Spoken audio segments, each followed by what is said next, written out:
Ibu, Bapak, saudari-saudari yang terkasih dalam Yesus Tuhan, saya sengaja ada di pinggir altar ini karena di tengah-tengah ini ada batu putih yang panjang yang mengingatkan saya akan tempat di mana antara Golgota dengan makam Tuhan.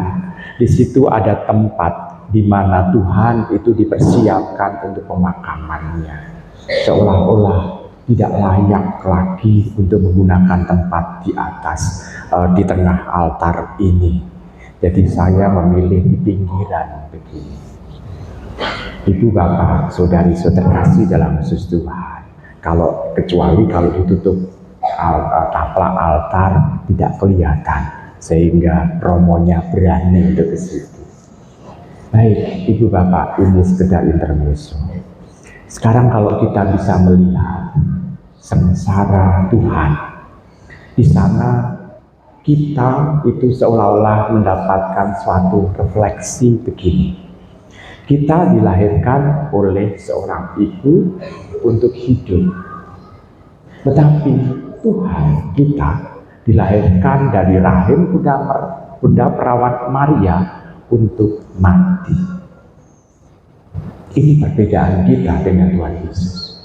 Jadi kita dilahirkan untuk kita hidup, tetapi Tuhan Yesus dilahirkan seolah-olah untuk mati. Kita bisa melihat di sana, kenapa bisa seperti itu? Gini, prosesnya adalah kita seolah-olah yang sebetulnya yang diadili adalah diri kita. Kalau Tuhan itu mendapatkan pengadilan dari Hanas, Ibu, Bapak, catatan, Hanas itu bukan imam agung lagi, tetapi pensiunan imam agung. Karena imam agungnya adalah Kayafas. Saya mau tanya, kalau panjenengan mendapatkan pengadilan dari pensiunan hakim, itu sudah termasuk pengadilan enggak? Pengadilan enggak? Enggak. Baik, ini catatannya. Lalu yang kedua, pada saat Pilatus memutuskan hukuman untuk Tuhan Yesus, dia ada di Litostrotos atau seorang mengatakan Gabata, itu adalah kursi sebetulnya untuk yang diadili. Sah enggak kalau hakim berbicara untuk mengadakan keputusan itu dari kursi orang yang diadili atau kursi terdakwa? Sah enggak keputusannya? Enggak. Kalau demikian kita bisa bertanya, kalau demikian yang diadili siapa? Tuhan Yesus ataukah mereka? Saya sendiri merasa yang diadili pula. Kenapa?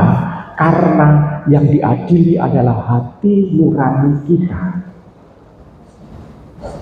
Pilatus yang mengatakan bahwa dia mau membela kebenaran. Bahkan dia juga menanyakan apa itu kebenaran kepada Tuhan Yesus. Dan dia ingin ada di dalam kebenaran. Dan dia juga ingin melepaskan Tuhan Yesus. Pada waktu Tuhan Yesus diketahui melalui mulut-mulut orang-orang Yahudi bahwa dia adalah anak Allah, dia berusaha untuk melepaskan. Tetapi hati nurani yang sudah mengatakan benar, dia mengingkarinya.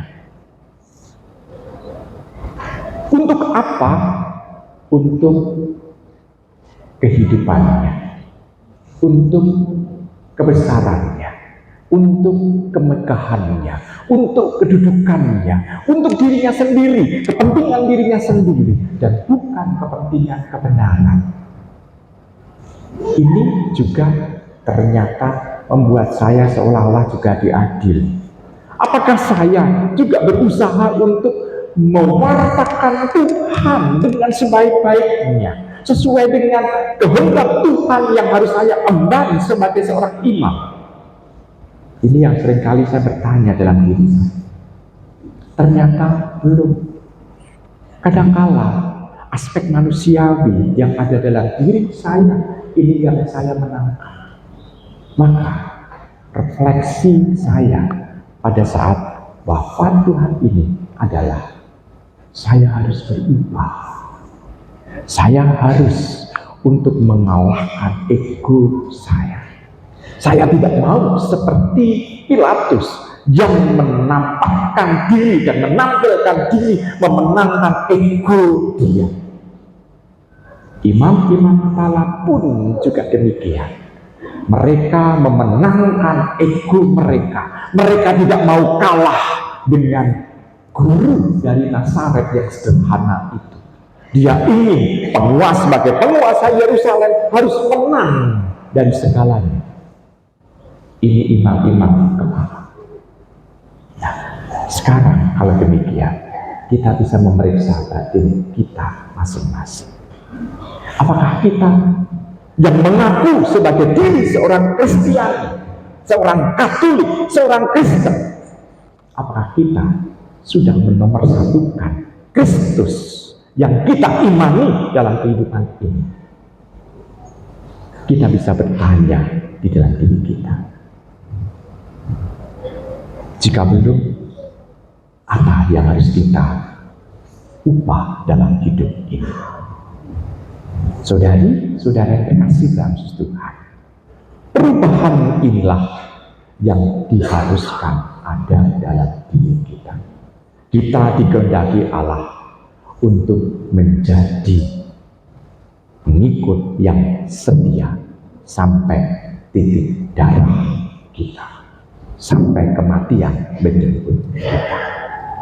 Selamat merenung.